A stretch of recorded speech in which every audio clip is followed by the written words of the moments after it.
With me is the CEO of the One Caribbean Network Media, Mr. Vic Fernandes. Thank you for joining us. Good morning. Morning, Chrissy. Good morning. Morning, Mark. How you doing? Hi. Pleasure to be here. Thank you. I've watched your program a couple of times, so it's nice to be actually on the set. You know? Of course. Like at the Do It Best Center, Of course, and I mean, it's such a pleasure for us as well, given that we're being broadcasted on GBN, and GBN is part of OCM, you know, it's definitely an honor, so thank you so much again. And I've been involved in the early stages of negotiating with your principals, you know, to see it come to fruition. It's a cool thing. Really tough? Or? Negotiating with Barry Cullimore? Absolutely. Toughest negotiations ever. Almost needed the UN in here, you know. Tell us, GBN has been part of OCM for many, many years. What is your assessment of GBN for 2011 just gone? Well, 2011 has been a terrible year for media generally. I think across the Caribbean one would have seen perhaps ranging anywhere between 30 to 40% decline in advertising revenues between 2007 and now. And therefore, if media generally has to exist on revenues that are more akin to 2007 or 2006, you can imagine the challenges, because the primary source of revenue is advertising. You know, you don't sell crockery and cutlery and faucets and so on like Do It Best, but you know, so it's a different kind of a challenge, you know. So that has been a major one. And of course, as we all know, in Grenada, after Hurricane Ivan, GBN was devastated, and it's taken us a long time to get to the point where we are almost there. We're right in the home stretch, you know, and thundering down to the finish line. So in a few weeks' time, we will take possession of the restored and expanded and new facilities at Observatory, and I guess that's where you will be too, you know, sometimes, I guess. Right. Yeah. Okay. So it's been a challenging year, but not just for GBN, but for all media across the Caribbean. GBN has had many difficulties in the last year because the advertising environment in Grenada, I don't think is as buoyant as, say, it is in the Trinidad market. And the word buoyancy is perhaps relative in any event, you know, across the region. So we all struggle, but you know, we focus on our costs. We try to reduce our costs, try to keep our expenses tight. We try to invest in the correct areas. So the building was a key one for us, and that building has meant an investment of millions of dollars by OCM to bring it to what it is. It will become the jewel in the crown, and therefore, to whom much is given, much is expected. So we expect that the GBN of tomorrow, the GBN of 2012 and beyond, will become a vibrant organization, and I think this program is part of that, the whole embryonic start to create something different, something new, something exciting, which clearly this program is. Right. You know? Now, given that it's a new year, a new facility, what can we expect from GBN for 2012 and beyond? What will be new and different? Well, I think programs like this represent part of the change. What we have to focus on, standards. There's no excuse for mediocrity. There's no excuse for complacency. There's no excuse for any of us lowering the bar. And too often in our societies in the Caribbean, we see the bar being lowered. What we have to do is to strive to lift the bar, to compete against ourselves. If the competition for any reason appears to be weak, we mustn't use that as the standard. We must set an international standard. When somebody turns on GBN TV or GBN radio, any one of the radio stations, whether it's the Superstation, it's hot or it's classic, you must feel that this is at an international standard, that I could listen to this radio station or watch this television station anywhere in the world. That is what we have to strive for. We want to create a symbiotic relationship between independent producers and the GBN. Not just see ourselves as being internalized and almost incestuous in terms of our ability to create content. Content remains king. Ultimately, what will define a television station or a radio station is the content. How do you differentiate yourself from your competitors? Yeah. So in television in particular, that becomes a defining and a differentiating point, because any television station could go out and buy The Bachelor, The Bachelorette, or any of the other crappy programs that are out there, you know, under the guise of reality television and so on. So you turn on one TV, it's there. You turn on another one, it's there. What will make you different? What will make you different is the content that you create, the content that is relevant, that is unique to Grenada, that is relevant to your society and to your people. But it has to be entertaining. It can't be heavy and weighty and you know, and you feel like you're back in school, because nobody wants to be talked to or at. They want to be talked with. We must have a conversation with each other. So we have to create that relevance, that nexus between ourselves and the audience. And so we must create a nexus too with independent producers, and not just see internally us as being the only creators of content. Content will rule. And if you own content, you will command the world. Look at Oprah Winfrey. Look at the programs that she produced. Content is king. And so for me, what we have to get to is a point where our content, whether produced internally or in partnership arrangements externally, will define us and make us different. And then we focus on our standards, ensuring that we're timely, we're professional in what we do, and so on. That our lighting, our sound, our audio, all these things are, you know, we focus on them. So it's not just GBN, it's all of the stations in the OCM network that we run. The Caribbean Superstation was our new product that we launched in April of last year. In the first survey in Barbados, that has gone into the top 5 rankings and has taken out some established players. And why? Because the morning show on the Caribbean Superstation, which, as you know, is also heard here in Grenada, I would rate as one of the best morning shows anywhere.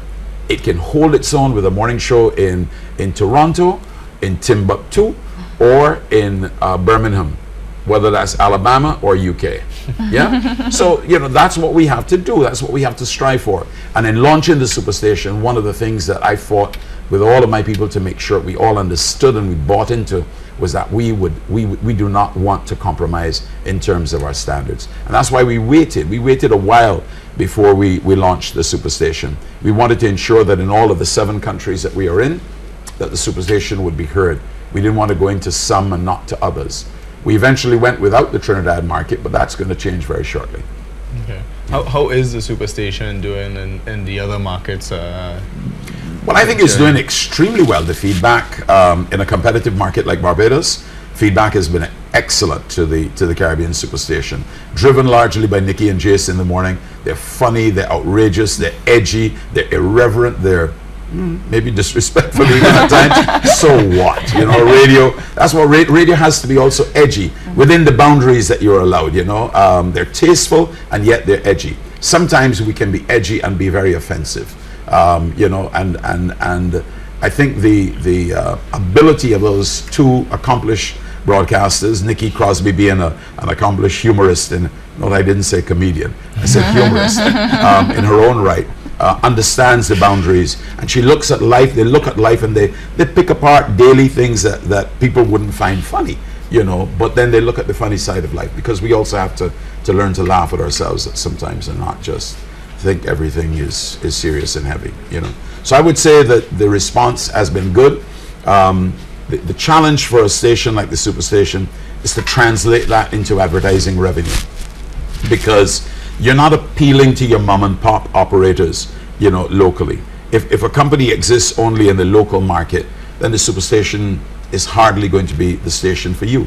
But if you are a brand that either plans to or currently is in multiple markets, then that is where you go, because you have one ad and simultaneously people in 7 countries are hearing you. They're also hearing the news. They're also hearing the content. You know, we have this thing about Caribbean people that we are all unique. Well, we're unique. Every human being is unique. I'm different from you and you're different from Mark. Sure we are. We are unique. But yet we have enough things about us that are similar that we can understand and relate to content that is spread across the Caribbean. I'm a great believer in that. You know. Well, as we're joining the Caribbean with this whole OCM, you know, vibe, what do you see do you think that people would want to see more local content or more regional content? I think people want to see good content. I think people want to see relevant content. You know, I repeat a mantra over and over and over. I only know about good broadcasting and bad broadcasting. I don't know about Grenadian broadcasting or Lucian broadcasting. You know, my family lineage is all over the Caribbean and all over the world. Therefore, I'm a man of the Caribbean. You know, I spent my formative years in Trinidad. My mother was born in St. Lucia. My father's mixture of ancestry from Scotland and Portugal. So what are we? You know, we are a mixture, a melting pot of races, of ethnicities, of cultures, and so on. So I don't think that we can't relate to content. I think we can all relate to content. And so I think what people want to see is something that is relevant to them and to their societies. But if it is good, they will buy into it. And you know, when we talk a lot about, we need, and I had this argument in St. Lucia, you know, no offense and no disrespect to my colleagues in St. Lucia, but I heard this argument about, we don't have any Lucians on the Superstation. And I said, well, you know, and I repeated the same thing about good and bad broadcasting. And I said, but by the way, when I listen to a lot of music stations in the Caribbean, I hear people trying to sound American, sounding as if they came out of Brooklyn or Eastern Parkway or someplace like that. So what makes you then Grenadian or Lucian if you're trying to sound like somebody else? Why is it that when you go on air that you have to speak in an accent that is different from the one that you communicate in every day? And I think that's one for the sociologists, and perhaps not for us to work out here this morning. But I'm always amused by that. You know. Okay, it's 10 minutes past the hour of 9 o'clock. You know, let's get it to. I mean, what is that? You know. But then when you come off the air, you know, Sakafet Gasson, what are we doing?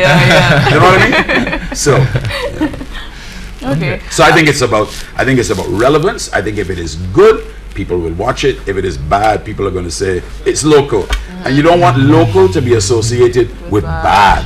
You know, we produce a lot of excellent programs. And this is where independent producers and people who are not even in media come in. There are people out there right now who may be watching you here on this morning show who might be saying, you know what, I have an idea for a television show. I have an idea for a radio show. And they may be willing to put their money, their resources behind it to make it happen. You know? Do we deny them that opportunity because that person happens to be an accountant or an architect or a doctor or a farmer? We perhaps ought to see what it is they bring to the table, because that's where the word independent producer comes in, you know? And if they're willing to put their resources behind it, and we can set the standards that say, this is what we want in terms of standards, this is what we will allow, then why wouldn't we get into a relationship with them? So in looking at 2012 and beyond, what we all have to focus on is to be professional, to be creative. If when I turn you on, you don't return the favor, then, you know, something is wrong. If when I turn you on, what I see is what I can see on 50 or 60 different channels as I go up and down, then what is the defining difference? But if when I turn you on, I see something that makes me go, aha, I want to see this, you know? Last night I turned on the cable network in the Koyaba, and the first channel that I came up on was the visitor channel, which, as we know, repeats a lot of stuff and so on. I think they could do a lot better with that, by the way, but that's a whole other story. But they had an interesting piece that I had not seen on previous trips, which had to do with the Grenada Carnival, and I watched it rather than go to CNN or BBC or NBC or any other network. I watched it for the 4 or 5 minutes, and then they went to something else that wasn't as interesting. Late last night again, I tuned in and I saw something that I thought was unique and different, and so I watched that. You know, this was the Haiti, the 2 years on with after the earthquake and the Haiti documentary done by the BBC. That was done by the BBC, but it was being shown on local television, and I didn't catch it on BBC. But again, it was relevant, it was local, and it was entertaining, with not necessarily funny, but it was entertaining in the sense that it captured me and it held me to the thing. That is what we have to do. Right.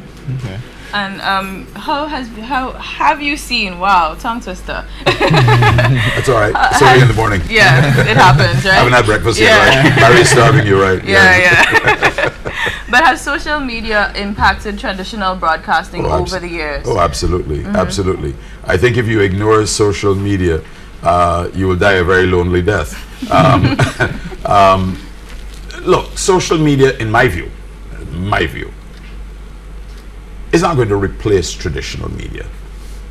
That's not going to happen. Traditional media, you know, people predicted the death of cinemas. Let's go back to the cinema business. You know, cinemas were going to die when VCRs came. They were going to be embalmed when DVDs and Blu-ray and so on came. Cinemas didn't die. They reinvented themselves, you know. And when I look at television in the night, what do I see? I see social media advertising where? On the television. On the television. Why do they do that? Because they recognize that there is a market there, there's an audience there, there's a captive audience there. So I think what we have to do, what media, traditional media, or some people would call it old media, I don't like that term, but traditional media, what we have to do is to embrace the new technologies and make it a part of what we do. Not just simply to repeat what we do on new media, because that's not going to make it interesting. It has to stand on its own merit. The challenge for traditional media and new media is that not many people have found a formula to make money with it as yet. But it's something that you have to have a relationship with. And I think that the two, one can feed off of the other very, very easily and be complementary. So I see it as a complementary role between traditional media and new media. But you would ignore new media at your peril. And you know, it gives you a number of benchmarks where you can measure, a number of tools that you can measure instantly what you're doing. So you begin to know if you're hitting those markers. It's like being a DJ in a club. You know, years ago, I got invited when I was on air full time. I got invited by some friends who owned the #1 nightclub at the time to come and be a guest DJ, and they liked it so much that I became, for about 6 months, I did it every weekend for about 6 months until I got tired of that. But what was interesting was that when you were DJing to a live audience, you could see the reaction to the music. So when the challenge was to keep that dance floor full as much as possible. And when you started to see the crowd thinning out, you had to change direction. When you're on radio, you don't necessarily see that. But with social media, you can see measurements very quickly on a daily basis that tells you what you're doing, whether it's right or whether it's wrong, you know? So we have to be part of it.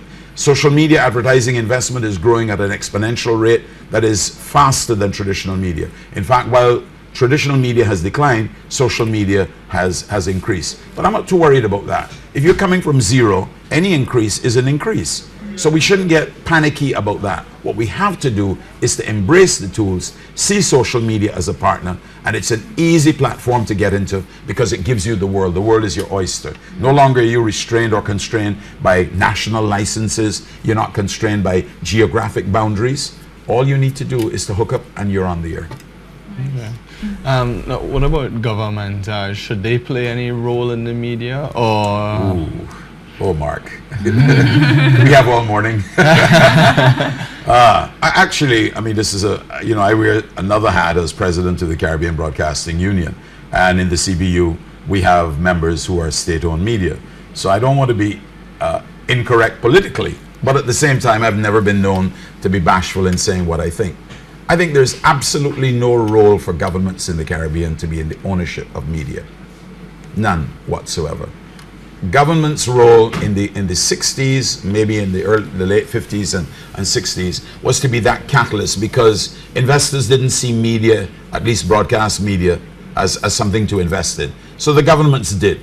But today, there's a plethora of media all over, whether it's radio, television, new media platforms, outdoor media, social media, you name it, it's there. So what is the purpose of government? You have a situation in Barbados where successive governments have held on to a monopoly situation of state-owned television. Yeah? And all that they has done is to lose money. The latest being a $40.5 million injection, which the government of Barbados proposes or has made to CBC, which will largely go to pay back government. So government is lending itself to pay itself, but that's another story altogether, $40 million in these difficult and challenging times. Juxtapose that with the OCM network. We are no strain or drain on any government resources. They hide behind this bogeyman that, well, government needs to get its message out. We need to get our story out. Well, you can do that very easily within the licensing regimes. You have government time, and every license that I've ever seen, there's government time that is clearly defined for the state. The state has access at any time to media to be able to get its message out. So this whole thing about needing to own to gain access and to talk to the people, and people construe what is essentially propaganda with public service. And the impression is sought to be created that private media don't do public service broadcasting. Nonsense. What are we doing right now? Who is this serving? Yeah? This is not serving ourselves and our shareholders. We have invested in this. Barry has invested in it. We've invested in it because we believe it is good for the country. It is good for Grenadians to see themselves on morning television. Yeah? And to be able to talk about issues. Isn't that public service? When we broadcast cricket and football, when we go and cover national events, whether they're independence events or carnival events, what is that? You know, when we bring news every day and we have talk shows and so on, what is that? That is public service. But there's this attempt to kind of cloud the whole issue of public service with propaganda. Propaganda is not public service in my view. So for me, I'm not in government. Of course, nobody elected me, so I'm just expressing a very independent point of view. I don't think there's any need for government to be in media. And you look at the story of government-owned media anywhere in the Caribbean, and I challenge you to find one that runs successfully. Find one that is not a drain on the public purse. TTT in Trinidad, they've changed the name now. They're Caribbean New Media Group. They started as Caribbean New Media Group. Word is that they too have lost money even after they had closed down TTT and re-engineered the whole operation. In Jamaica, PJ Patterson, smart politician that he was, and I guess that's why he never lost an election, he understood very early that they needed to get out of it. And he closed down JBC, and it never stopped him from being re-elected. And look, Portia's back in power again, PMP back in, PMP rules.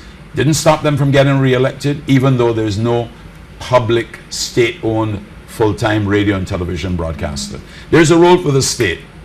If the state is going to fund an independently managed and administered public service television or radio enterprise, a la BBC or some other CBC Canada or one of those models. The problem is going to be that when you use the word independent and you put people to run it, independent is usually independent of the other side, but not necessarily of the government side, whoever the government happens to be. And so you eventually get the propaganda thing creeping back in. But if you're going to truly do public service broadcasting, then it has to be divorced from the control. But unfortunately in the Caribbean, he who pays the piper, you know, calls a tune or something like that. Yeah. Something along those lines. Yeah. Well, a long answer to a short question. But you see, you really pushed a button there. But it was very insightful, so thank you so much. And again, thank you for joining us on Daybreak Grenada. It was certainly a pleasure having you here. Hopefully we'll see you again sometime, right? Well, if you invite me back, you'll see me. If not, I'll just be watching from my hotel room. Thank you, Mark and Chrissy. We do thank you. A very frank conversation, and we appreciate that. My name is Vic, though, but it could have been frank. A very Vic conversation. We'll have to coin that term here on Daybreak. You know, if you don't speak your mind, people will never know what you really think. You know, so I've always just preferred to tell it the way I see it. You know, I could be wrong, and I have been many times, too often. Anyway, thank you very much. Thank you very much.